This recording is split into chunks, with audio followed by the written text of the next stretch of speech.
Waalaikumsalam warahmatullahi wabarakatuh. Waalaikumsalam. Apa kabar ibu-ibu, bapak-bapak? Alhamdulillah, kabar baik. Alhamdulillah. Semoga selalu dalam rahmat dan lindungan Allah Subhanahu wa taala ya Pak ya, Bu ya. Amin. Baik. Izinkan saya untuk memulai acara. Sebelum kita memulai acara, saya ingin memperkenalkan diri terlebih dahulu. Bismillahirrahmanirrahim. Assalamualaikum warahmatullahi wabarakatuh. Nama saya Ustazah Wahyuni. Saya adalah guru bahasa Indonesia untuk kelas 7, 8, 9. Pada kesempatan di sore hari ini, alhamdulillah saya bisa ikut di sini dalam rangka parenting antara orang tua dengan sekolah. Ada tujuan dari parenting ini adalah parenting ini dilakukan untuk mengkomunikasikan segala macam informasi dari sekolah kepada orang tua. Nah, kemudian di dalam parenting sore ini, insya Allah rangkaian acara yang akan kita lakukan adalah pertama-tama nanti pembukaan, tadi sudah saya awali. Kemudian yang kedua nanti ada tasmi. Tasminya nanti akan dibacakan oleh Ustadz Hilmi. Lalu yang ketiga, sambutan dari Kepala Sekolah SMP IT Bindang Sani, yaitu Ustadz Agustin. Kemudian yang selanjutnya adalah sesi materi. Dalam sesi materi kali ini ada 2 orang pemateri yang akan mengisi materi, yaitu yang pertama adalah perwakilan dari Yayasan Bina Insani, yaitu Ustadz Iswanto. Kemudian yang kedua adalah Ibu Psikolog kita, yaitu Ibu Ais Masita, SPSI, MPSI. Baik, untuk memulai acara sore ini, marilah bersama-sama kita awali dengan mengucapkan Bismillahirrahmanirrahim. Kemudian acara selanjutnya adalah tasmi yang akan dibacakan oleh Ustadz Hilmi. Kepada Ustadz Hilmi, apakah sudah hadir di sini Ustadz Hilmi? Assalamualaikum Ustadz Hilmi. Hadir. Ya, sudah siap Ustadz? Siap, Ustazah, insyaallah. Alhamdulillah. Oke. Kepada Ustadz Hilmi, dipersilahkan. Ya, syukran Ustazah Wahyuni. Bismillahirrahmanirrahim. Assalamualaikum warahmatullahi wabarakatuh. Waalaikumsalam.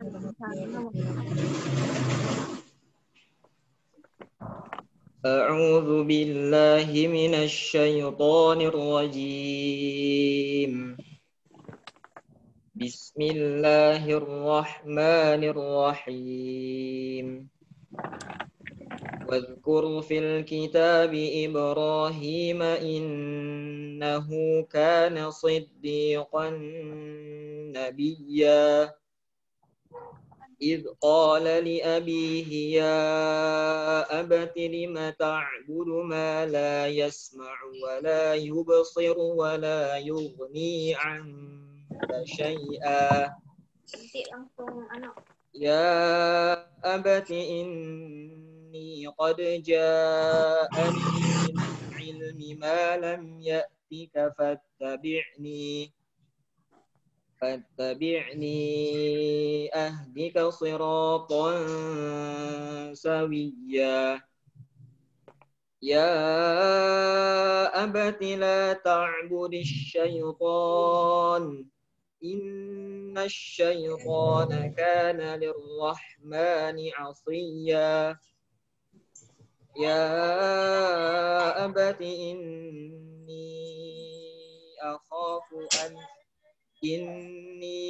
أخاف أن يمسك عذاب من الرحمن فتكون للشيطان وليا قال أراغب أنت عن آلهتي يا إبراهيم لئن لم تنتهي لأرجمنك واهجرني مليا قال سلام عليك سأستغفر لك ربي إنه كان بي حفيا وأعتزلكم وما تدعون من دون الله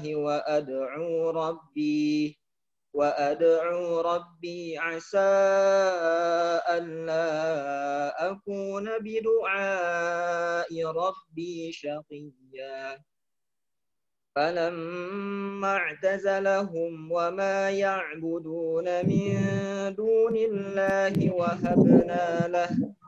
وهبنا له إسحاق ويعقوب وكلا جعلنا نبيا ووهبنا لهم من رحمتنا وجعلنا لهم لسان صدق عليا صدق الله العظيم. Assalamualaikum warahmatullahi wabarakatuh. Waalaikumsalam warahmatullahi wabarakatuh. Masya Allah, itulah tadi tasmi yang sudah dibacakan oleh Ustadz Hilmi. Syukron, jazakumullah Ustadz Hilmi. Kemudian kita lanjutkan ke sesi berikutnya, yaitu adalah sambutan dari Kepala Sekolah SMP IT Bina Insani Tanjung Pandan, yaitu Ustadz Agustin. Kepada Ustadz Agustin, waktu dan tempat disilakan. Bismillahirrahmanirrahim. Dengaran suaranya, Zazawah ini? Ya, kedengaran Ustadz. Jelas ya? Bismillahirrahmanirrahim. Assalamualaikum warahmatullahi wabarakatuh. Waalaikumsalam warahmatullahi wabarakatuh. Subhanallah, Zazawah ini yang telah beri kesempatan. Alhamdulillah, salatu wassalamu ala rasulillah, wa ala alihi wa sahbihi wa ma'ala. Pertama kita puji syukur kepada Allah SWT yang telah memberikan banyak kemudahan kepada kita. Alhamdulillah dalam kesempatan berbahagia ini kita dapat bertemu walaupun dalam melalui media Zoom meeting ini insyaallah. Salam untuk Rasulullah, kuda dan usaha kita. Bapak Ibu siswa yang Allah SWT, berikutnya kami sampaikan terima kasih atas partisipasi Bapak Ibu sekalian. Seperti yang disampaikan bahwa pertemuan ini atau parenting ini adalah komitmen sekolah dalam hal ini untuk memberikan edukasi juga secara bersama antara sekolah dan juga orang tua, terutama untuk menguatkan bagaimana kita mendidik anak-anak kita secara bersama. Tentu tidak bisa sepenuhnya itu diselesaikan oleh sekolah. Barang tentu orang tua juga perlu terlibat. Ada beberapa poin-poin yang kemudian menjadi bagian tanggung jawab sekolah, tetapi juga karena waktu yang lama mereka ada di rumah, maka orang tua juga perlu memberikan perhatian. Dan tentunya biar ini sinkron, maka parenting ini menjadi penting. Bagaimana kami menitik beratkan poin-poin tentang mengarahkan anak, memotivasi anak, kemudian mendorong untuk meningkatkan ibadah yaumiyah, belajar dan seterusnya, itu harus sinkron dengan upaya orang tua di rumah. Apalagi di tengah situasi yang pandemi seperti ini, otomatis waktu anak itu banyak di rumah dan tentunya orang tua harus memberikan banyak perhatian. Dan bagaimana komunikasi yang baik, perhatian yang efektif, itulah menjadi tema kita hari ini yang insya Allah nanti akan dibahas oleh para narasumber. Dan alhamdulillah kami sampaikan juga ucapan terima kasih kepada Ustaz Arswanto yang berkenan untuk memberikan sedikit arahan dari kacamata keislaman terpadunya, dan kemudian dari sisi psikologi, bagaimana komunikasi efektif itu nanti akan dilakukan oleh orang tua dan anak biar lebih baik, lebih efektif. Nanti insya Allah dengan Ustazah Isma Sita, seorang konselor keluarga yang di Kabupaten Belitung ini, insya Allah bisa memberikan hal-hal yang positif bagi Bapak Ibu sekalian. Sekali lagi kami sampaikan terima kasih atas partisipasi ini.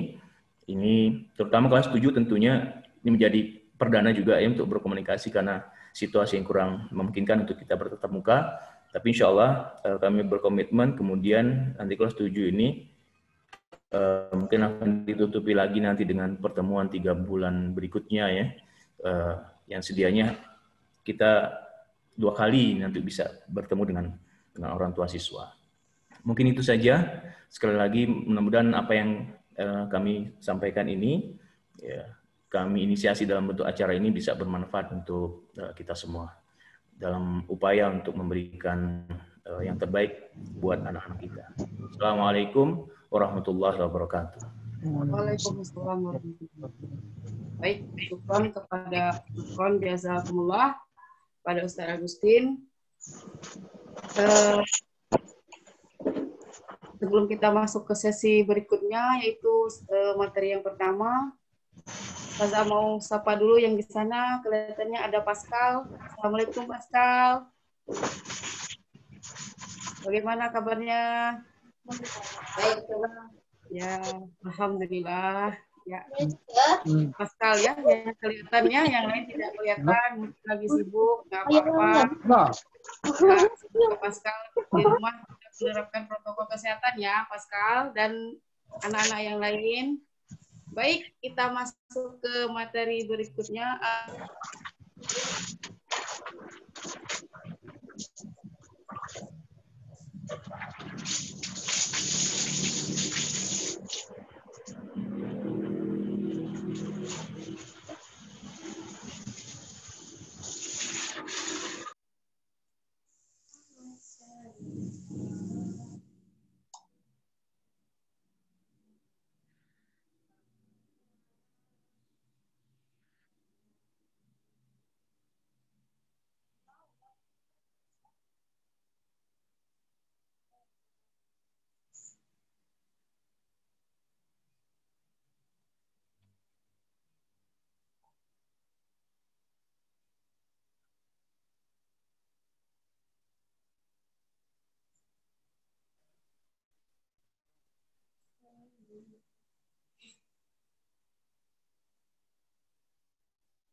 Baik, Bapak Ibu sekalian ya, sehubungan dengan Ustazah Wahini mungkin sedikit ada gangguan.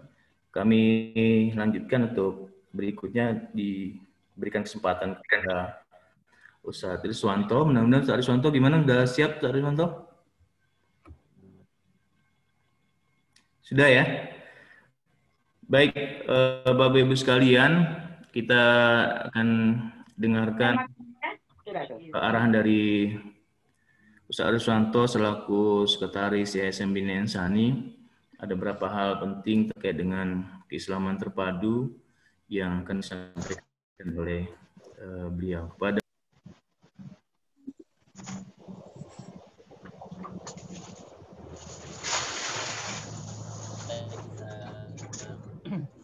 syukran, jazakallah. Terima kasih kepada Ustaz Agustin. Naik kereta ke Tanjung Pendam. Enggak. Badan letih balik malam. Dan kita semuanya orang Islam, sebelum mulai kami ucapkan salam. Assalamualaikum warahmatullahi wabarakatuh. Waalaikumsalam warahmatullahi wabarakatuh. Alhamdulillahirabbil alamin. Wassalatu wassalamu ala asrafil anbiya'i wal mursalin wa ala alihi wa sahbihi ajma'in, amma ba'd. Faqala ta'ala fil Qur'anil Karim, a'udzu billahi minasy syaithanir rajim. Ya ayyuhalladzina amanu taqullaha wal tanzur nafsum ma qaddamat lighad wattaqullaha innallaha khabirum ma ta'malun. Qala ta'ala وليخشى الذين لو تركوا من خلفهم ذرية ضعافا خوفا عليهم فليتقوا الله وليقولوا قولا سديدا. Ayah bunda yang dirahmati dan dimuliakan Allah Subhanahu wa taala, wabil khusus ya Ustadz Agustin sebagai kepala SMP IT Bina Insani, Ustazah Wahyuni, dan pemateri kita Ustazah Is Masito. Syukran jazakumullah atas segalanya. Ayah bunda yang dirahmati Allah Subhanahu wa taala, pertama marilah kita bersyukur kepada Allah Subhanahu wa taala atas segala nikmat yang diberikan kepada kita. Semoga Allah Subhanahu wa taala senantiasa memberikan kesabaran kepada kita, ya, kesabaran dalam menghadapi pandemi ini, ya. Dan sudah selesai seharusnya kita memaknai tentang musibah yang Allah berikan ini kepada kita. Ya. Tidak lagi perlu kita mencari-cari, ya, mencaci maki, ya, apalagi meratapi, ya, tentang wabah COVID-19 ini. Karena memang sesungguhnya Allah Subhanahu wa taala telah jelaskan kepada kita, wa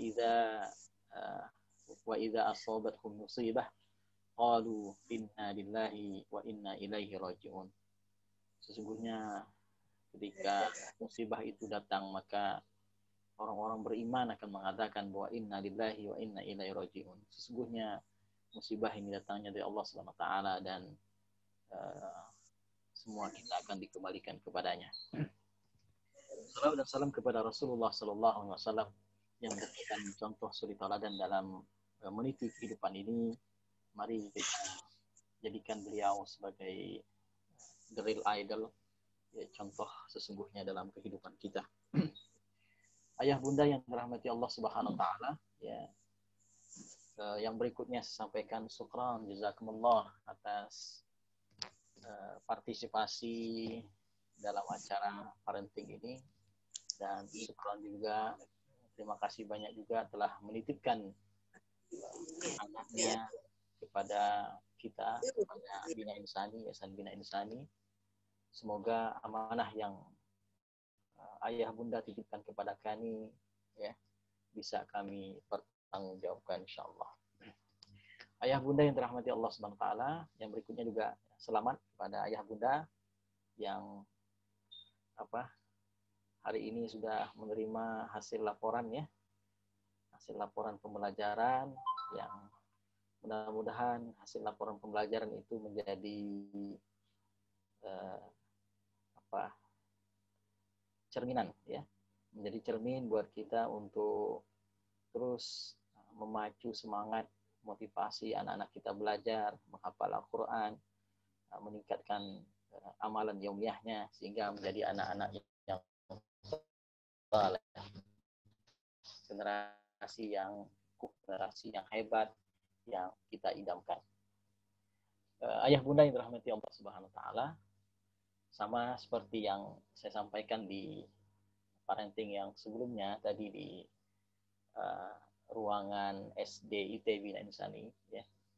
Dan kali ini memang temanya mengambil tema tentang bagaimana membangun komunikasi, ya, antara orang tua dan anak. Saya ingin menyampaikan kepada kita semua bahwa Allah Subhanahu wa taala telah memberikan warning, ya, memberikan peringatan kepada kita. Dalam Quran surah An-Nisa ayat ke-9, ya. Wal yakhshal ladzina law taraku min khalfihim dzurriyyatan dhi'afan khafu 'alaihim falyattaqullaha wal yaqulu qawlan sadida. Dan hendaklah takut kepada Allah Subhanahu wa taala, ya. Orang-orang yang sekiranya mereka meninggalkan keturunan yang lemah. Ya, keturunan yang lemah yang di belakang mereka, yang mereka khawatir terhadap kesejahteraannya. Oleh sebab itu, hendaklah mereka bertakwa kepada Allah dan hendaklah mereka berbicara dengan tutur kata yang baik. Waqulu qawlan sadida. Ayat ini Allah Subhanahu wa taala, mari kita bercermin dari ayat ini. Ya. Allah Subhanahu wa taala memberikan peringatan kepada kita bahwa Allah Subhanahu wa taala mengatakan bahwa janganlah kita meninggalkan generasi yang lemah. Nah, saya mengutip perkataannya Didin Hafidudin, ya, Didin Hafidudin. Beliau mengatakan bahwa yang dimaksud dengan generasi yang lemah itu adalah generasi yang mereka lemah akidahnya, generasi yang mereka lemah ibadahnya, generasi yang mereka lemah ilmunya, dan generasi yang mereka lemah ekonominya. Jadi kita khawatir kepada anak-anak kita ketika kita meninggalkan anak-anak yang lemah akidahnya. Ya. Kita tahu bahwa akidah itu adalah sumber kekuatan. Bahwa akidah itu adalah fondasi dalam menjalani kehidupan ini. Ketika fondasi yang kita bangun itu fondasi yang kokoh, fondasi yang kuat, akarnya kalau kita ibaratkan dengan pohon itu menghujam ke dasar bumi, ya, maka insya Allah bangunan, terus pohonnya, ranting-rantingnya, daunnya itu dan buahnya itu akan kokoh, akan kuat, akan baik. Nah, sebaliknya ketika kita tidak kemudian mendidik anak kita dengan generasi yang lemah, generasi yang kuat akidahnya, yang mereka lemah, maka akan banyak masalah dalam kehidupannya. Yang kedua adalah lemah ibadahnya. Profesor Didin Hafidudin mengatakan bahwa yang dimaksud dengan lemah ibadah ini adalah bagaimana ketika anak-anak kita itu dengan mudah mereka meninggalkan sholat, ya, meninggalkan ibadahnya, ya, dan mereka menganggap bahwa ibadah itu hanya formalitas dan seterusnya. Nah, ini bahaya tentunya. Kita khawatir meninggalkan generasi yang lemah. Dan itu juga sudah warning dari Allah Subhanahu wa taala kepada kita. Ya, kepada kita dalam Quran surat Al-Maryam, surat Maryam ayat ke-59. Bahwa nanti akan muncul sebuah generasi yang mereka mereka menurutkan hawa nafsunya, ya. Mereka menurutkan hawa nafsunya, mereka meninggalkan sholat dan mereka menurutkan hawa nafsunya. Ya. Dan yang ketiga adalah lemah secara ilmu pengetahuan. Ya. Ayat yang pertama kali turun kepada Rasulullah SAW adalah perintah untuk membaca Iqra. Iqra bismi rabbikal ladzi khalaq. Nah, ini artinya adalah bahwa ketika seseorang itu berilmu, ketika seseorang itu menuntut ilmu, maka inilah yang akan meninggikan derajatnya di hadapan Allah Subhanahu wa taala. Qul hal yastawi alladziina la ya Qul hal yastawi alladziina ya'lamun wal ladziina la ya'lamun. Surah Az-Zumar ayat 9. Apakah sama orang yang paham, orang yang berilmu dengan orang tidak berilmu? Tentu tidak sama. Ya. Dan Allah Subhanahu wa taala, Rasulullah SAW mengatakan juga, ketika kamu ingin sukses dunia, maka raihlah dengan ilmu. Dan ketika kamu ingin sukses akhirat, maka raihlah dengan ilmu. Maka ilmu menjadi penting bagi kita untuk kemudian mereka memiliki keterampilan, memiliki skill, ya, sehingga kemudian mereka sukses di dunia ini dan juga sukses di akhirat. Dan yang keempat adalah kata Profesor Didin Hafidudin adalah lemah ekonominya. Ya, lemah ekonomi di sini adalah bagaimana anak-anak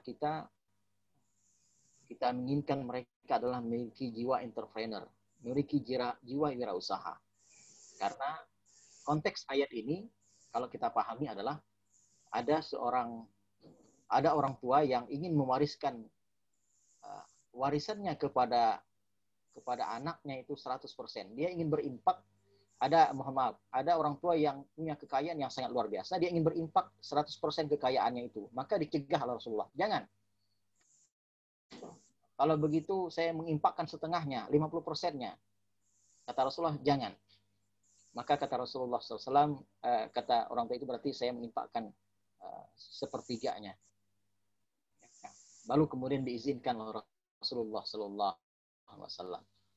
Artinya apa, ihwafillah? Jangan sampai kita meninggalkan generasi yang mereka lemah secara ekonomi. Ya. Dan inilah yang tantangan kita hari ini adalah bagaimana anak-anak kita itu mandiri. Mereka memiliki jiwa entrepreneur. Sebagaimana Rasulullah SAW ketika umur 7 tahun, umur 8 tahun sudah berniaga, sudah berdagang, sudah mengembala kambing. Lalu kemudian di usia 12 tahun sudah berdagang ke luar negeri, ke negeri Syam. Ini prestasi yang sangat luar biasa anak 12 tahun. Ya. Nah, bagaimana dengan anak kita hari ini? Maka ya mari kita kemudian membangun anak-anak kita dengan jiwa entrepreneur. Nah, ayah bunda yang dirahmati Allah SWT, keempat ini, ya, akidahnya, ibadahnya, lalu kemudian ilmunya dan juga kemudian ekonominya, ini harus kita kokohkan. Ya. Dan saya yakin ayah bunda yang dirahmati Allah SWT ketika menitipkan anaknya di Bina Insani, ayah bunda ingin anak-anaknya ya miliki ya kuat akidahnya, kuat ibadahnya kepada Allah SWT, ilmu pengetahuannya juga dan juga ekonominya. Maka inilah yang kami coba ingin sinergikan ya. Inilah konsep Islam terpadu itu. Bagaimana kami ingin bahwa anak-anak kita kuat secara akidahnya ya. Tentu ini melalui proses bimbingan dan latihan dari kita sebagai orang tua dan juga sebagai ustazah-ustazahnya nanti di sekolah ya. Lalu kemudian ibadah. Makanya kemudian kita ada buku yaumiyahnya, evaluasi yaumiyahnya, evaluasi hariannya. Bagaimana anak-anak didik kita itu mereka kemudian semangat beribadah kepada Allah Subhanahu wa taala ya. Takut mereka ketika mereka meninggalkan salat ya, dan seterusnya. Mereka salatnya di masjid ya. Mereka kemudian senang membaca Al-Qur'an dan seterusnya ya. Maka ini yang menjadi target atau mutabaah yang terus kita lakukan kepada anak-anak kita. Ilmunya juga sama seperti itu, prestasi-prestasi yang mereka ingin raih, ingin capai. Dan kita insya Allah mencoba untuk mengkombinasikan itu, menseimbangkan itu antara dunia dan akhirat ini. Alhamdulillah baru-baru ini saya dengar SMP IT mendapatkan prestasi yang sangat luar biasa. Ya. Menjadi juara 1 dan juara 2 di karya menulis seperti itu. Ini prestasi yang sangat luar biasa. Lalu yang keempat tadi ekonomi. Nah, bagaimana kita juga kami punya program Market Day misalnya, itu adalah dalam rangka untuk mengembangkan jiwa entrepreneur bagi siswa-siswa kita. Ya. Nah, ayah bunda yang rahmati Allah SWT, itu 4 yang kita khawatirkan, dan kita lihat coba ayat ini Allah katakan, oleh sebab itu hendaklah mereka bertakwa kepada Allah SWT. Nah, tentu generasi yang tangguh, generasi yang hebat, maka kita harus bertakwa kepada Allah Subhanahu wa taala ya. Jadi ayah bundanya bertakwa kepada Allah, ustaz-ustazanya bertakwa kepada Allah Subhanahu wa taala, insyaallah akan kemudian sinergi, dan itulah yang akan menghantarkan kepada anak-anak generasi-generasi yang soleh, generasi yang kuat, bukan generasi yang lemah. Tapi ketika kita mengabaikan salah satunya, kita sebagai orang tua ya, maka sangat sulit kemudian kita untuk menghasilkan, mencetak generasi yang hebat ya. Ketika mereka di sekolah diajarkan, lalu kemudian dididik ya, tapi kemudian di rumah tidak, kemudian kita tidak menjadi role model, kita tidak menjadi contoh bagi anak-anak kita, saya kira sangat sulit kita untuk mencapai itu semua ya. Jadi mari kita bertakwa kepada Allah Subhanahu wa taala, dan hendaklah mengucapkan perkataan yang benar, wa qulu qaulan sadida, dan mengucapkan perkataan yang benar. Berarti di sini komunikasi. Nah, insya Allah nanti Ustazah Riz psikolog kita akan lebih dalam nanti membahas tentang hal ini. Bagaimana mengucapkan perkataan yang benar, artinya komunikasi yang efektif antara orang tua dengan anak, sehingga kemudian insya Allah akan tercapai sinergi antara orang tua, anak, dan sekolah, ya, dan tentu juga dari pengambil kebijakan di negeri ini. Maka insya Allah pada akhirnya kita akan menggapai doa yang kita panjatkan, Rabbana hab lana min azwajina wa dzurriyyatina qurrata a'yun waj'alna lil muttaqina imama. Ya Allah, anugerahkanlah kepada kami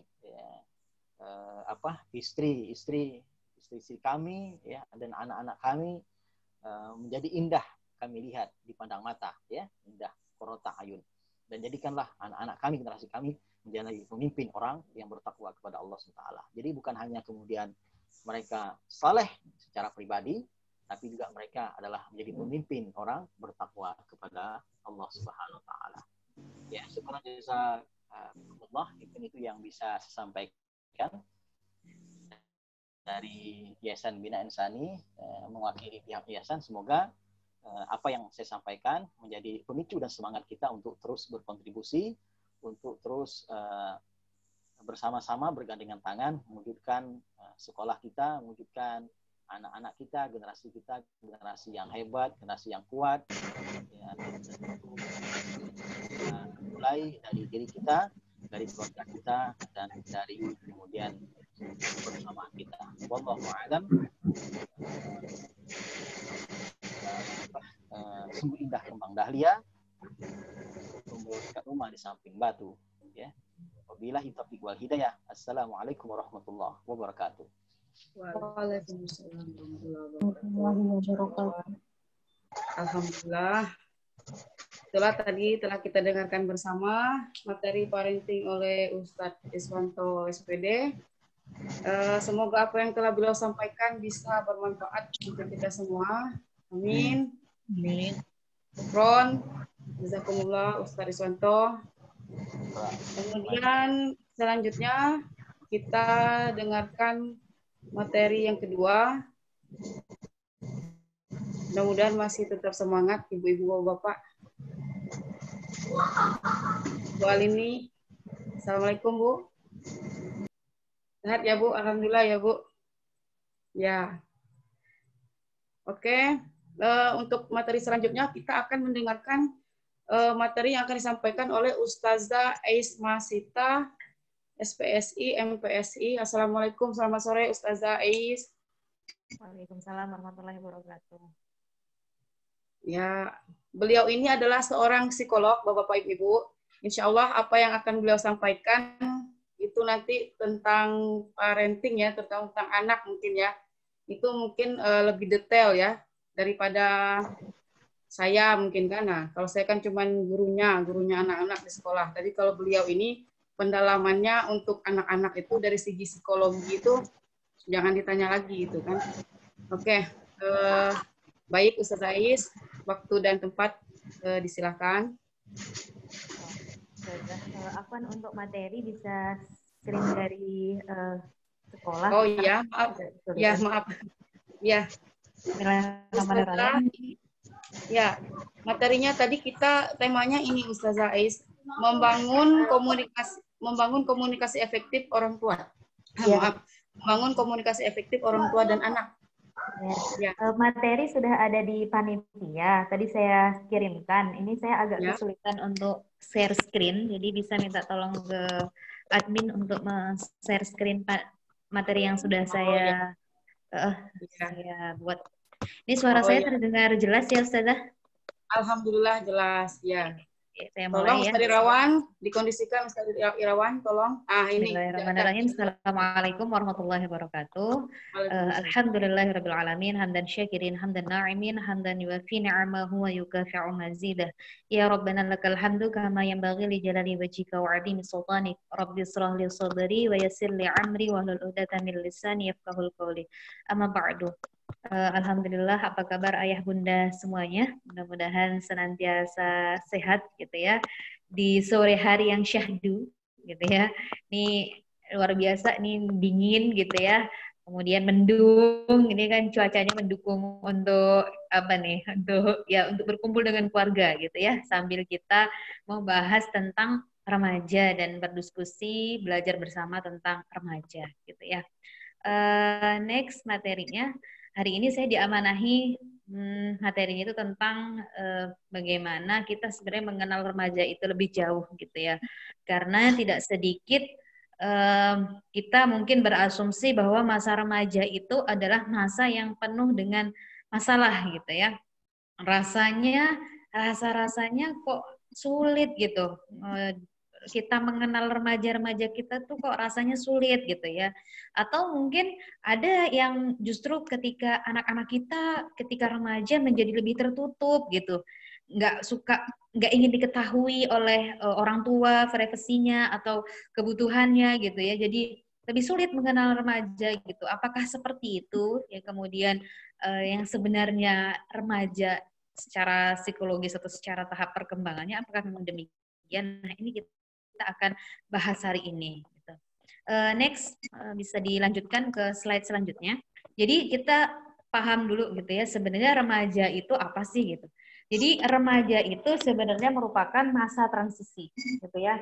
Nah, masa transisi dari mana ke mana nih gitu. Jadi kalau transisi itu berarti ada perpindahan dari A ke B gitu ya. Masa transisi dari anak-anak menuju dewasa gitu ya. Dan masa transisi ini bisa berlangsung cepat.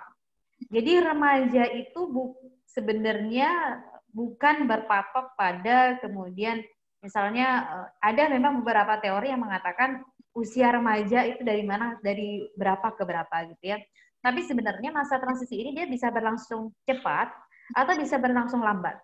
Nah, ini kemudian dari mana kita bisa mengukur cepat atau lambatnya terjadinya fase masa remaja ini, dari seberapa jauh atau seberapa matang kita menyiapkan anak-anak kita untuk menjadi remaja. Bahkan sebenarnya konsep remaja itu di dalam Islam itu kita nggak ada pemberian remaja gitu ya. Adanya langsung dari masa kanak-kanak langsung kebalik, dia langsung menjadi dewasa gitu ya. Mungkin ada pembahasannya itu bukan remaja bahasanya, tapi pemuda gitu ya, syabab gitu ya, atau syabab dalam bahasa Arab gitu. Nah, ini masa transisi, artinya bisa berlangsung cepat, bisa berlangsung lama gitu ya. Next, lanjut. Secara ini sebenarnya ini hanya untuk pengetahuan kita saja gitu ya, dari usia berapa ke berapa. Ini secara teorinya beberapa pakar menyebutkan bahwasanya ada yang mulai dari 10 tahun ya, dari 10 tahun sampai ada juga yang mengatakan 12 tahun gitu ya. Jadi itu masa mulainya gitu ya. Jadi sampai usia dewasa ini usia berapa? Usia 18 sampai 20 tahun. Makanya kemudian syarat anak-anak di bawah usia 20 tahun ketika menikah gitu ya, dikatakan di bawah 19 tahun gitu, itu dikatakan menikah di bawah umur gitu. Kenapa? Karena dia belum masuk ke masa dewasa gitu. Jadi masih masa remaja. Ini sebagai pedoman gitu untuk meletakkan dasar-dasar hukum, kan nanti ini juga akan mengacu bagaimana nanti kaitannya dengan usia pernikahan dini gitu ya. Next, lanjut ke slide selanjutnya. Dan ini menjadi penting gitu ya, kita bahas tentang remaja dan kita lebih kenal dan lebih jauh dan mengenal tentang remaja. Kenapa gitu? Karena sering sekali dan bahas temanya itu adalah komunikasi gitu. Sering sekali justru kita mengalami kesulitan gitu ya, kesulitan untuk bagaimana berkomunikasi dengan remaja gitu ya, karena mereka kadang beberapa ada yang tertutup gitu ya. Tertutup, kemudian tidak ingin ikut campur, tidak ingin diikut campuri urusannya gitu ya. Nah, ini kenapa hal itu terjadi gitu ya. Next, selanjutnya bisa diselanjutkan ke selanjutnya. Nah, itu mak lainnya nih. Sekolah dari mana itu? Dari sekolah. Adminnya bisa, oke, dilanjutkan. Gitu lah orang seminar sekarang, rapat. Jadi aku ritok. Apa? Iya, kayak bapak kan waktu kemarin di rumah kan videonya. Pakai ini. Nah, ini adalah karakteristik atau ciri-ciri tentang remaja yang secara umum. Di ke atas lagi. Jadi memang ini adalah semacam ciri-ciri atau ya remaja pada umumnya itu seperti ini. Seperti itu ya, karakteristik remaja gitu. Dan sebenarnya apakah remaja itu selalu identik dengan masa yang penuh masalah, masa yang penuh dengan stres, masa yang penuh dengan badai gitu ya. Jadi sulit diatur dan lain-lain, sebenarnya tidak, ayah bunda semuanya gitu ya. Jadi dari mana paradigma itu muncul bahwasanya remaja itu memang penuh masalah gitu. Sehingga kita kayak semacam mengexcuse atau mengizinkan diri kita untuk bahwasanya ya udah masa remaja itu memang masa yang ya penuh masalah, yang kemudian ya memang berhura-hura gitu. Nah, ini hati-hati. Hati-hati kenapa? Karena paradigma ini itu dibangun oleh namanya seorang pakar, namanya adalah Stanley Hall. Beliau adalah tokoh perkembangan. Beliau melakukan penelitian kepada remaja-remaja yang ada di Amerika. Jadi mereka melakukan penelitian gitu ya, diambil sampelnya dari beberapa orang remaja. Nah, kemudian itu dijadikan paradigma umum. Kalau remaja itu atau dijadikan kesimpulan umum gitu. Kalau remaja itu ya memang masa bermasalah, masa penuh masalah gitu. Nah, bagi kita sebagai umat Islam misalnya ya, ini harus hati-hati memaknai karena justru akhir-akhir ini yang kita dapatkan di lapangan justru ya banyak yang justru membenarkan paradigma itu gitu. Oh, nggak apa-apa nih masa remaja memang masa yang penuh masalah. Oh, nggak apa-apa nih masa remaja memang wajar kalau misalnya dia ada, bahkan beberapa ya nggak apa-apa remaja itu kalau misalnya mohon maaf gitu, kalau misalnya anak-anak nakal di usia remaja itu kayak semacam diberikan excuse gitu. Nah, ini kita perlu hati-hati terhadap hal ini gitu ya, karena ternyata paradigma ini sudah dibantah gitu. Ya, jadi dibantah bahwasannya dilakukan lagi uji coba penelitian ya di 10 negara, ternyata yang remaja-remaja yang bermasalah itu cuma 20% dari 80% gitu. Jadi banyaknya remaja yang baik-baik. Nah, hati-hati kita termakan dengan isu-isu yang ya isu-isu tentang remaja yang tidak baik, yang justru karena ketika isu ini kita yakini kebenarannya, nah ini akan mempengaruhi bagaimana kita memperlakukan remaja itu sendiri, gitu ya. Nah, ini adalah karakteristik umum tentang remaja. Yang pertama, lebih sering menghabiskan waktu bersama temannya. Kenapa? Ada disebut istilah dengan tahap perkembangan. Tahap perkembangan itu apa? Jadi memang fase yang akan dia lalui. Kayak kita misalnya masa anak-anak, itu ada tahap perkembangannya sendiri. Anak-anak ada tahap perkembangannya apa? Oh, bisa berjalan, bisa kemudian merangkak. Tahap perkembangan kognitifnya apa? Itu ada masing-masing. Nah, di masa remaja juga ada tahap perkembangannya, gitu ya. Jadi, kenapa remaja lebih sering menghabiskan waktu dengan teman? Ya memang lagi masanya seperti itu. Sehingga di masa remaja itu gimana caranya bisa masuk ke dunia remaja? Jadilah teman untuk remaja-remaja kita, gitu ya. Jadi para orang tua memposisikan dirinya sebagai teman untuk mereka. Ketika mereka sudah menerima kita sebagai temannya, maka ini akan sangat mudah untuk masuk ke dalam dunianya, untuk memberikan solusi, memberikan nasihat untuk anak-anak kita, ini sangat mudah, gitu ya. Nah, ini menjadi makanya kenapa di dalam masa remaja itu peer group relation, hubungan dengan teman itu luar biasa kuatnya. Jadi bahkan apa yang dikatakan temannya lebih didengarkan daripada apa yang dikatakan oleh orang tua, gitu ya. Karena memang fasenya mereka itu seperti itu. Yang kedua, makin membutuhkan kebebasan. Kebebasan dalam hal apa ini, gitu ya? Apakah kebebasan berekspresi yang kemudian tidak ada batasnya? Bukan. Artinya kebebasan dia butuh diakui eksistensinya. Dia butuh diakui keberadaannya di dalam keluarga, gitu ya. Sehingga libatkan para remaja kita, libatkan anak-anak kita dalam keluarga, dalam pengambilan keputusan, dalam aktivitas-aktivitas yang ada di rumah, libatkan mereka. Karena mereka membutuhkan ya kebebasan dalam hal kepercayaan, gitu ya. Kemudian memerlukan privasi. Privasi ini apa? Mereka sudah mulai ya tidak suka diikut campuri. Ini kenapa maksudnya mereka tidak suka diikut campurin? Kadang kan ini juga PR untuk kita perempuan. Kita sudah mulai kepercayaan kepada mereka bahwa mereka sudah mau mulai memasuki fase dewasa. Artinya ketika mereka memerlukan privasi, artinya bunda ya aku butuh sendiri gitu. Kadang kan ada beberapa hal yang mereka memang tidak suka gitu. Orang tua itu ikut campur. Nggak apa-apa kita hargai mereka gitu, karena mereka juga butuh privasi, gitu ya. Kemudian makin sadar akan penampilan. Bagi yang perempuan mungkin ya udah mulai ya mungkin perawatan gitu ya, atau apalagi kalau yang perempuan tuh mulai kenal make up misalnya gitu ya. Ya mulai karena mereka mulai sadar penampilan, mulai menyadari jenis kelamin, oh aku ini perempuan, oh perempuan ini harus seperti apa, laki-laki harus seperti apa. Ini mulai muncul perasaan-perasaan ini, mulai kesadaran-kesadaran ini mulai muncul di masa-masa remaja. Dan mulai lebih sering mengambil keputusan gitu ya. Nah, keputusan ini menjadi penting kenapa? Karena ketika anak-anak kita tidak diberikan lead atau tidak diberikan pemahaman gitu ya, dan tidak diberikan kesempatan tentang bagaimana mengambil keputusan, sehingga ada istilah remaja itu suka mencoba-coba gitu ya. Karena mereka ada sebuah kebutuhan untuk memang menguji mereka untuk mencoba mengambil keputusan di dalam hidup mereka gitu ya. Ini karakteristik umum tentang remaja itu sendiri. Next, selanjutnya.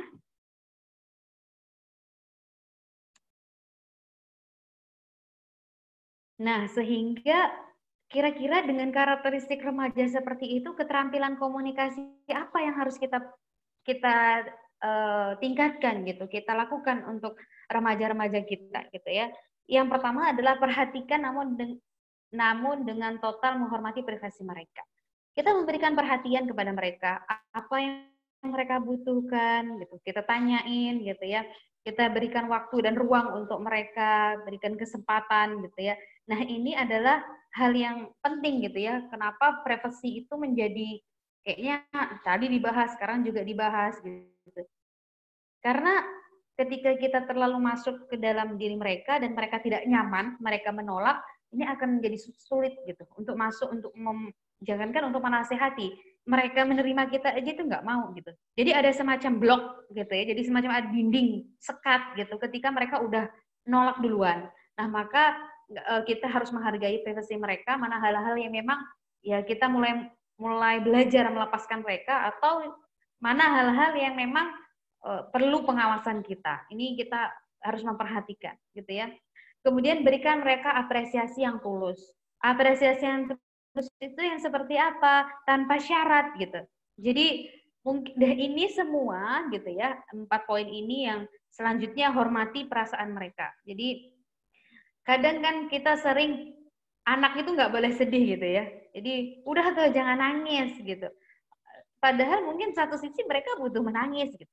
Jadi misalnya mereka marah, jadi kita kayak nggak mengizinkan misalnya kalau misalnya mereka itu marah gitu. Nah, padahal kan itu semua perasaan yang muncul, yang hadir, ini kan semacam pembelajaran gitu ya untuk mereka gitu. Jadi ya nggak apa-apa kalau mereka sedih, ya nggak apa-apa kalau mereka marah gitu ya. Jadi semua perasaan yang muncul, perasaan yang hadir, kita terima aja gitu. Kita hormati perasaan mereka gitu ya. Jadi jangan diadili atau jangan dihakimi gitu. Terima aja dulu gitu. Setelah terima, dia juga mau menerima kita, nah ini akan lebih gampang untuk masuk ke mereka.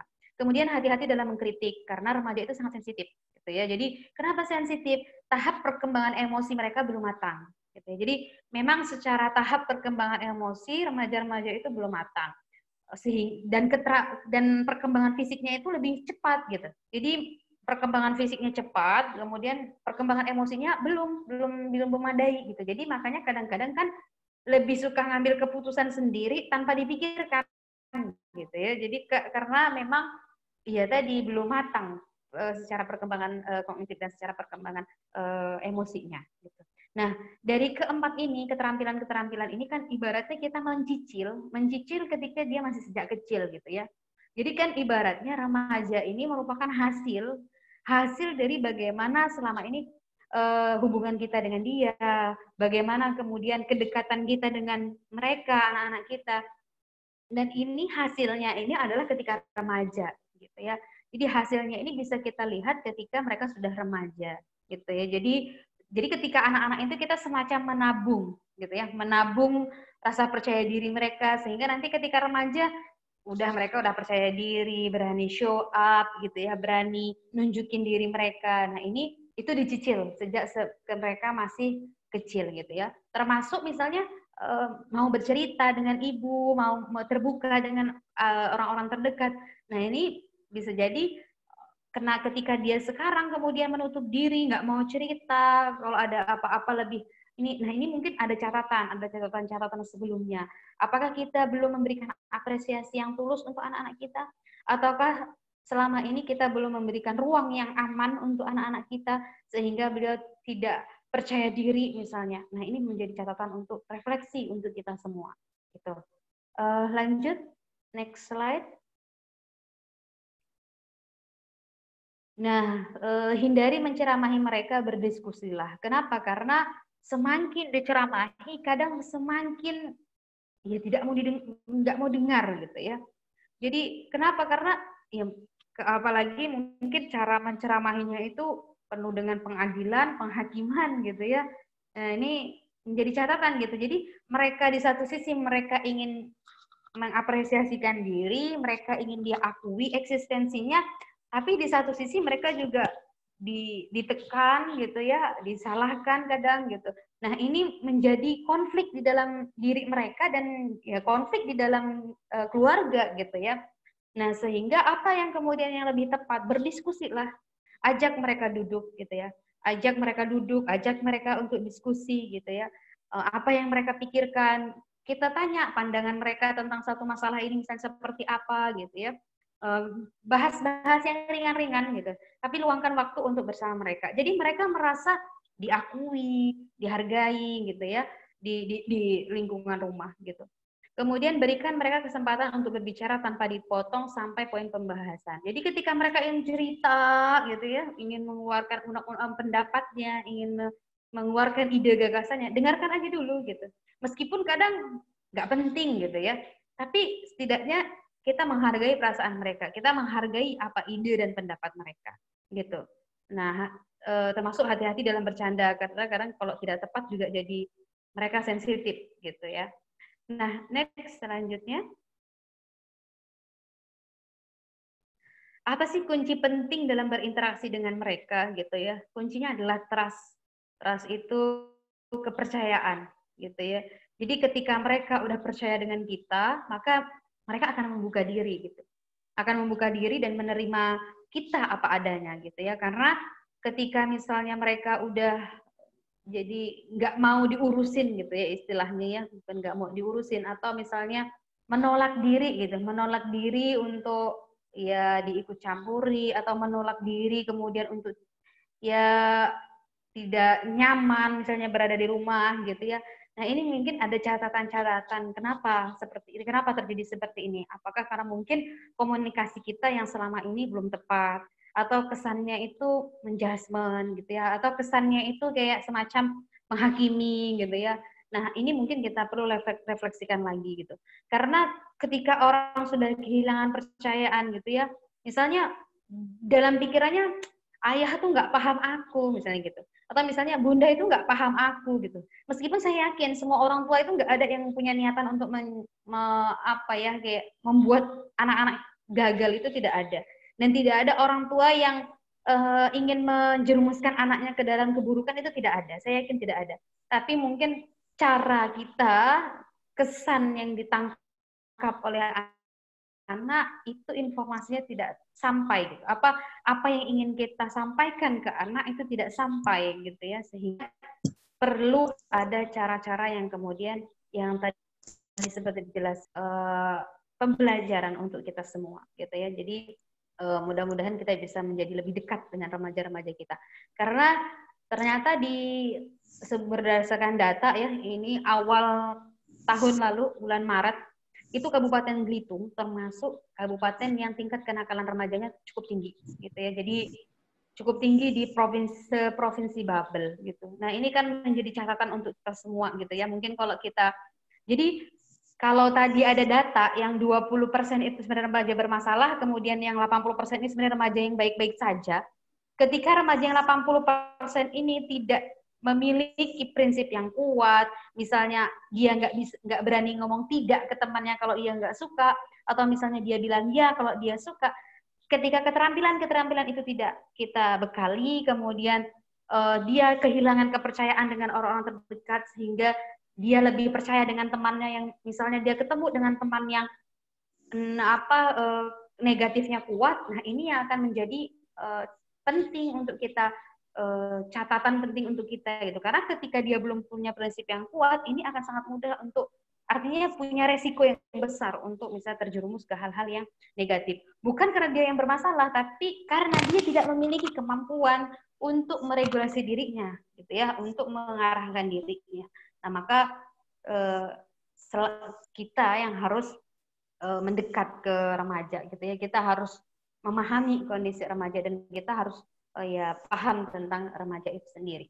Itu mungkin paparan dari saya, Ustazah Wahyuni. Mohon maaf jika banyak kurangnya, mudah-mudahan dipahami. Terima kasih. Assalamualaikum warahmatullahi wabarakatuh. Waalaikumsalam warahmatullahi wabarakatuh. Terima kasih, syukron jazakumullah. Ustazah Ais Masito, sangat bermanfaat sekali apa yang sudah disampaikan ya.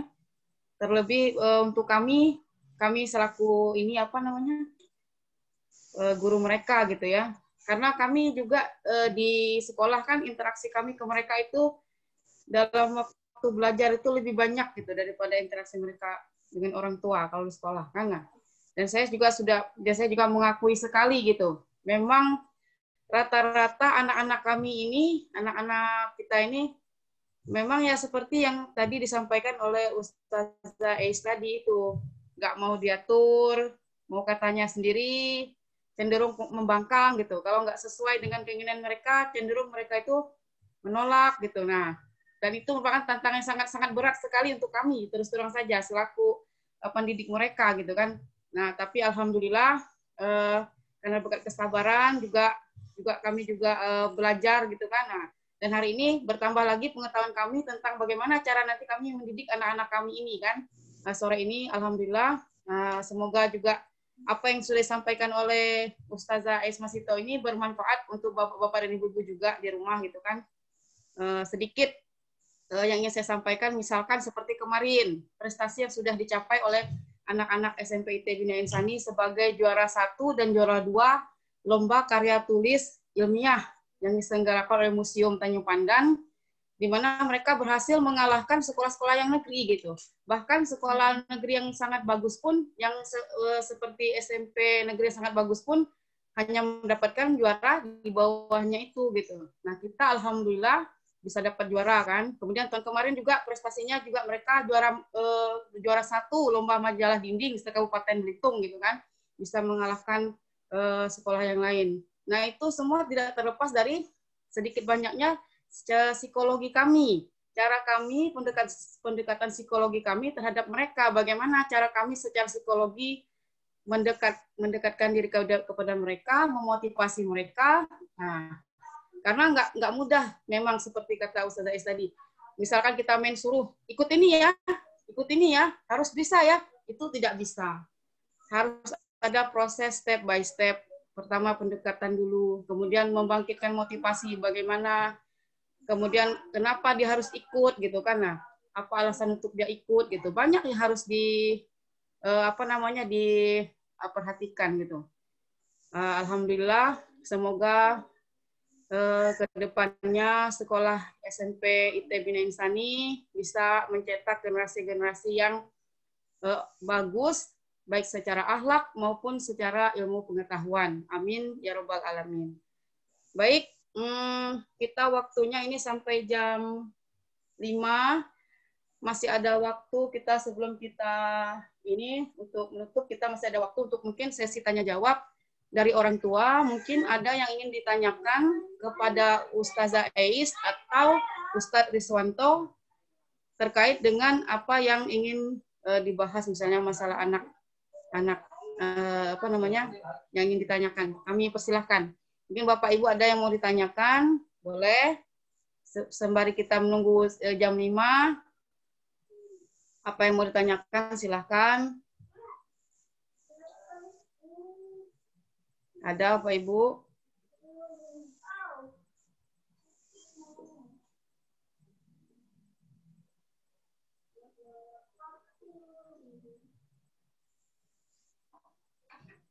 Ada? Nah, kalau tidak ada berarti saya mau bertanya sedikit, Ustazah Ais. Ini saya mau bertanya sedikit untuk yang anak-anak didik kami terkhusus kelas 7.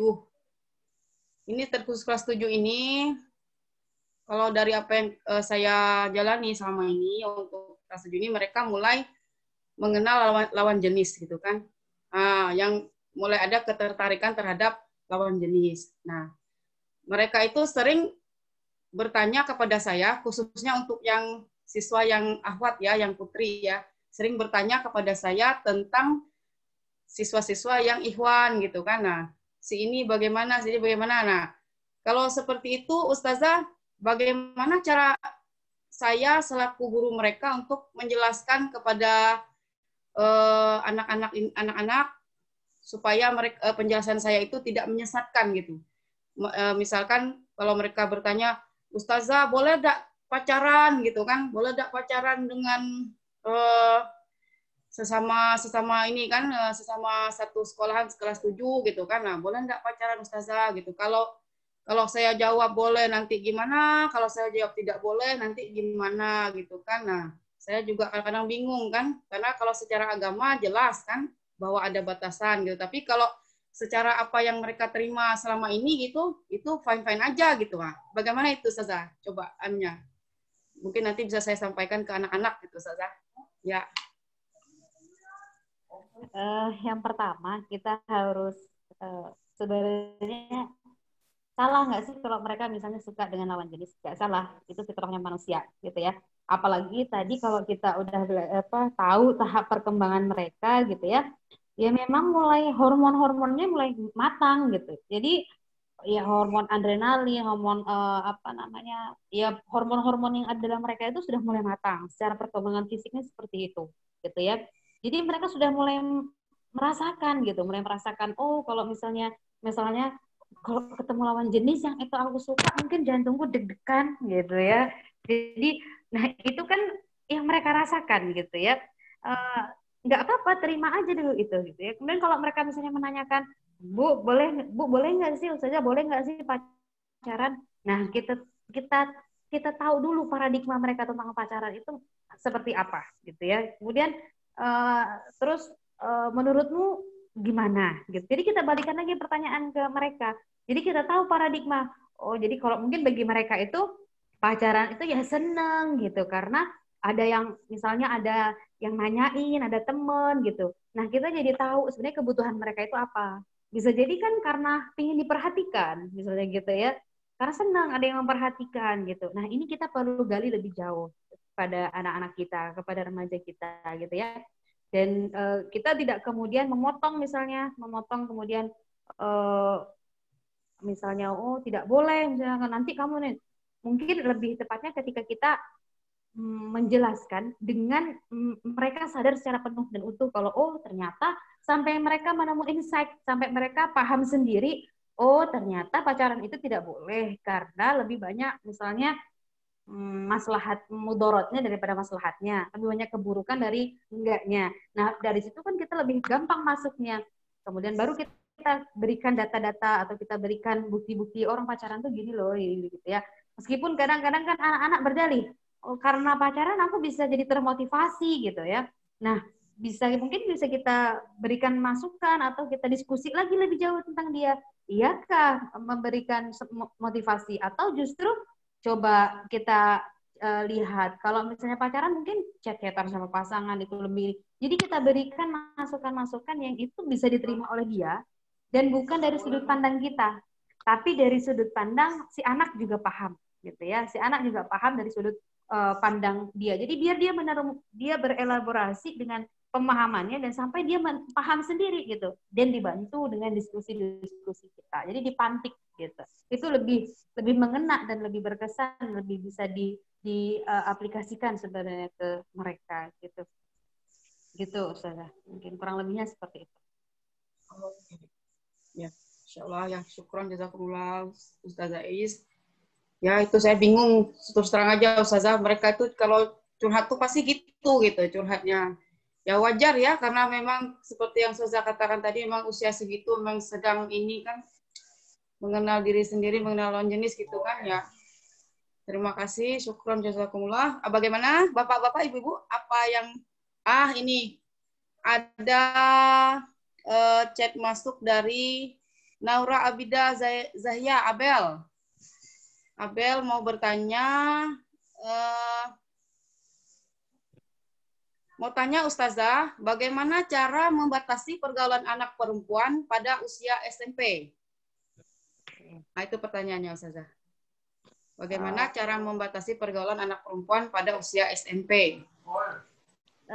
Jadi memang ada sebuah kekhawatiran, ada sebuah kecemasan ya yang kita alami gitu ya bagi para orang tua, apalagi anak perempuan gitu ya. Nah, bekal-bekal atau pemahaman-pemahaman gitu ya yang pemahaman-pemahaman yang dasar yang memang kita harus bekali ke mereka itu sudah harus ditanamkan sebenarnya sejak usia dini gitu ya. Contohnya misalnya bagi anak perempuan, bagian mana sih yang boleh misalnya disentuh oleh orang lain, bagian mana yang sangat harus kamu lindungi gitu ya. Ini kan bagian-bagian yang penting gitu ya. Nah, sehingga ketika pun dia mau berhubungan dengan orang lain dalam pergaulannya gitu ya, kita tidak ada was-was lagi, kita tidak khawatir lagi gitu ya. Ketika dia punya keterampilan ini. Kemudian ada satu keterampilan yang ini memang perlu dilatihkan dan perlu diajarkan, namanya keterampilan asertif. Keterampilan asertif itu keterampilan apa? Keterampilan mengatakan tidak kalau misalnya dia nggak suka.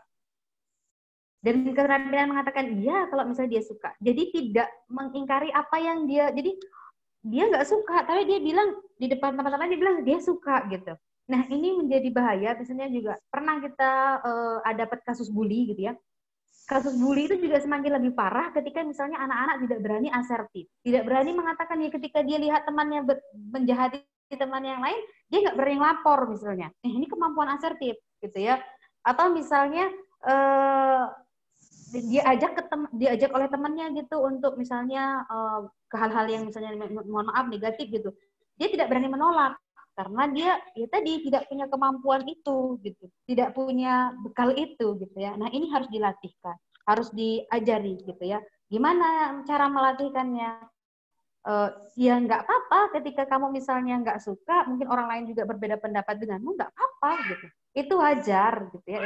Itu apa namanya, nggak apa-apa, nggak masalah. Jadi kita memang harus jelaskan itu ke anak-anak kita. Nah mungkin lebih tepatnya bukan semacam membatasi gitu ya, tapi kita mungkin karena mereka juga butuh bersosialisasi sebenarnya remaja itu. Dan cuman kita menjadi catatan untuk kita mana yang kemudian sudah masuk ke ranah-ranah yang perlu kita batasi, atau mana yang memang masih wajar, yang memang kita memberikan ruang untuk mereka untuk bersosialisasi dan bersama teman-temannya gitu ya. Nah mungkin itu sudah. Baik, terima kasih Ustazah. Demikianlah tadi jawabannya dari Ustazah Ais ya untuk bundanya Abel. Semoga itu dari jawabannya itu bisa bisa diterima ya. Kemudian ini Ustazah, ada lagi Ustazah pertanyaannya yang dari bundanya Hilmia dan Aisyah. Ustazah, kalau kita ortu dalam melakukan komunikasi dengan memakai bukan. Itu pertanyaan yang setelahnya, maaf, ini pertanyaan yang dari bundanya Hilmia dan Aisyah ini.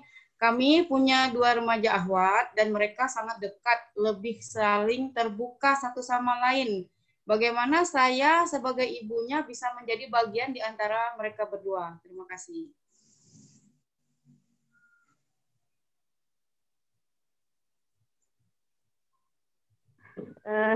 Sebenarnya apa sih kok nggak cerita sama aku gitu ya? Bunda tidak mau gitu ya. Nah, tapi kadang kan mereka punya tadi privacy sendiri gitu. Sebenarnya nggak masalah gitu ya. Jadi mungkin bisa jadi dia nyamannya dengan si kakak atau misalnya dengan si saudaranya tadi gitu ya. Ya mungkin jadi catatan juga untuk kita, apakah kita selama ini sudah jadi karena agar anak terbuka dengan kita juga sudah terbuka juga untuk mereka gitu ya. Misalnya sudah membuka diri juga untuk mereka gitu. Sebenarnya ketika memang kadang kan memang agak sulit menjangkaunya gitu ya, karena mereka kan nggak mau cerita sama kita, tapi sebenarnya nggak apa-apa gitu ya, nggak apa-apa kalau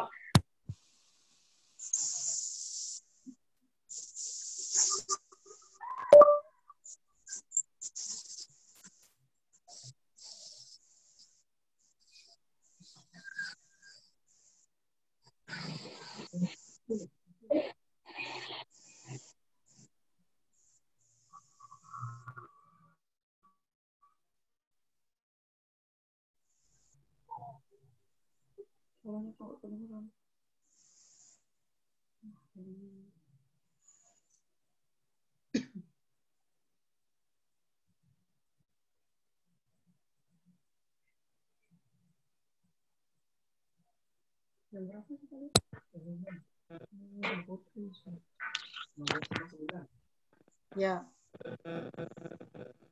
Oke, baik. Terima kasih Ustazah. Itu tadi semoga bundanya Mia dan Aisyah bisa bisa diterima ya penjelasannya dari Ustazah Ais Masita terkait pertanyaannya. Lalu ini kemudian ya tidak ada suara ya. Memang ini putus-putus, di saya juga putus-putus ini Ustazah. Sepertinya jamnya udah mau habis ini. Tapi ini ada lagi pertanyaannya, satu lagi nih terakhir nih Ustazah Ais. Dari orang tuanya Putri Cesha yang tanyanya gini, Ustazah, kalau kita ortu dalam melakukan komunikasi dengan memakai komunikasi seperti kawan sejawat, apa hasil positif dan negatifnya dari hal tersebut? Ini dilakukan untuk membangun ruang yang sedikit tidak mengekang. Ini apakah masih putus-putus suara saya? Kalau saya kedengeran Ustazah. Jelas. Tadi putus-putus, sekarang Jelas. Ya. Jadi sebenarnya kenapa kita memposisikan diri kita gitu ya untuk kemudian menjadi teman untuk mereka? Karena memang secara tahap perkembangan kan mereka, kepercayaan mereka terhadap teman itu lebih kuat gitu ya. Itu paradigma yang kemudian kita pakai sehingga kenapa kita menjadi teman untuk mereka gitu ya. Tapi itu juga tidak menghilangkan posisi kita sebagai orang tuanya misalnya, sebagai ibu dari mereka. Jadi ibu itu bisa menjadi teman, bisa menjadi sahabat mereka, bisa juga menjadi ibu mereka gitu. Jadi kita hadir dalam peran itu gitu. Nah, kalau misalnya apa kemudian positif dan negatifnya, sebenarnya lebih ke positifnya gitu ya. Ke negatifnya tinggal bagaimana kemudian ya kita bisa memposisikan diri kita sebagai teman. Kadang kan kita ragu gitu ya, khawatir nanti ketika aku posisikan diri sebagai teman, dia jadi nggak sopan atau dia nggak menghargai aku sebagai ibu gitu ya. Nah itu sebenarnya seperti itu karena bisa jadi itu hanya mindset kita gitu ya, mindset kita yang sebenarnya tidak kemudian ketika kita menjadi teman untuk mereka itu akan menurunkan harga diri kita, misalnya menjadi dari seorang ibu atau nanti misalnya dia jadi seenaknya dengan kita, itu seperti itu konsepnya gitu ya. Jadi bagaimana memposisikan teman itu adalah ya teman itu gimana sih ya, menerima, mendengarkan gitu ya, kemudian ya ada di kala susah, di kala sedih gitu ya. Jadi ya sebagai teman gitu, bukan sebagai orang tua. Kadang kan sudut pandang orang tua suka lebih ya masih kadang apalagi kadang masih menganggap dia karena kita sadar gitu ya Bunda ya, membersamai dia dari kecil gitu, dan kadang secara tidak sadar paradigma anak kecil itu masih melekat gitu. Oh, dia itu masih anak kecil, itu kita masih tetap memandang dia itu sebagai anak kecil gitu. Jadi ada kecemasan-kecemasan dalam diri kita juga yang belum siap gitu untuk melihat dia menjadi anak-anak remaja. Nah ini kan menjadi problem nanti ke depannya gitu. Kurang lebih seperti itu saja. Alhamdulillah ya. Itu tadi jawabannya dari Ustazah Ais kepada bundanya Putri Cesha. Semoga bisa dipahami ya Bunda. Baik, karena waktu kita sekarang sudah jam 5 dan kita waktunya cuma sampai jam 5, berarti itu adalah tadi pertanyaan yang terakhir. Insya Allah mungkin sesi berikutnya, mungkin Ustazah, insya Allah kalau kita bisa bertemu lagi, ada waktu, mungkin orang tua dari siswa yang lain yang punya pertanyaan bisa ditanyakan kembali. Tapi kalau untuk sore ini mungkin kita harus stop. Sebelum kita tutup, saya mewakili nama sekolah, kami mengucapkan terima kasih atas materi yang disampaikan untuk Ustadz Riswanto SPD, syukron jazakumullah Ustadz. Dan untuk Ustazah Ismasita, SPI MPSI, syukron jazakumullah. Untuk orang tua yang sudah menyempatkan diri sore ini, orang tuanya dari para siswa, kami ucapkan juga terima kasih. Terima kasih orang tuanya semua yang tidak bisa kami sebutkan satu persatu. Sama-sama Ustazah, terima kasih juga. Kemudian untuk Ibu Desi Natalia di situ, ada Ibu Desi Natalia.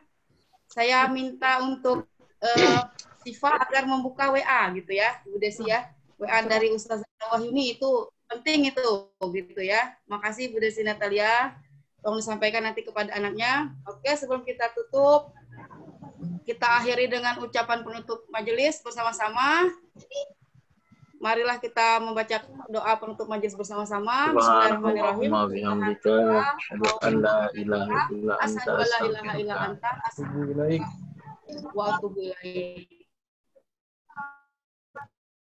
Baik, Bapak Ibu semuanya, kita akhiri. Assalamualaikum warahmatullahi wabarakatuh.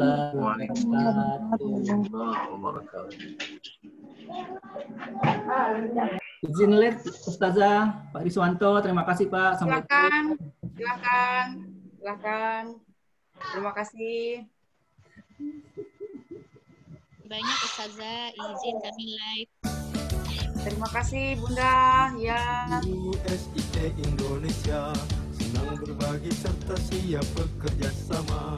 Gagah berani selalu berinovasi, pantang menyerah kami kan istiqomah. Dengan semangat bersama kita maju, hanyalah Allah satu yang kita tuju.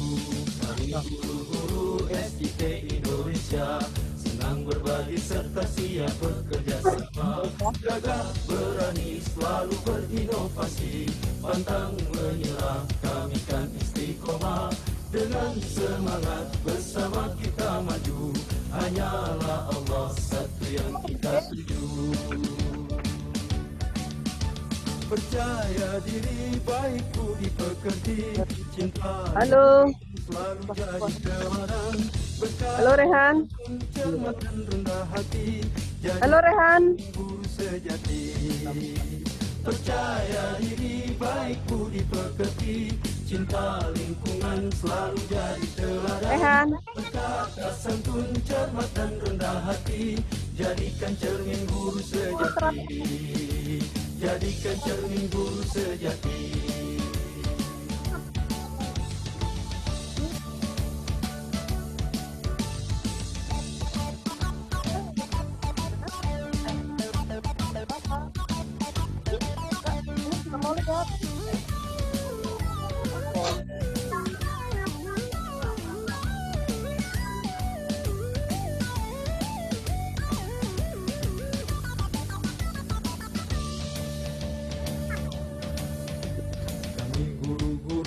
SIT Indonesia senang berbagi serta siap bekerja sama. Gagah berani selalu berinovasi, pantang menyerah kami kan istiqomah.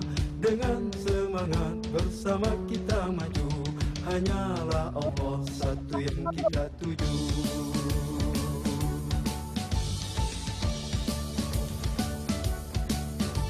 Kami guru-guru SIT Indonesia senang berbagi serta siap bekerja sama. Gagah berani selalu berinovasi, pantang menyerah kami kan istiqomah. Dengan semangat bersama kita maju, hanyalah Allah satu yang kita tuju. Percaya diri, baik budi pekerti, cinta lingkungan selalu jadi teladan. Berkata santun, cermat dan rendah hati, jadikan cermin guru sejati. Percaya diri, baik budi pekerti, cinta lingkungan selalu jadi teladan. Berkata santun, cermat dan rendah hati, jadikan cermin guru sejati. Jadikan cermin guru sejati. Kami guru-guru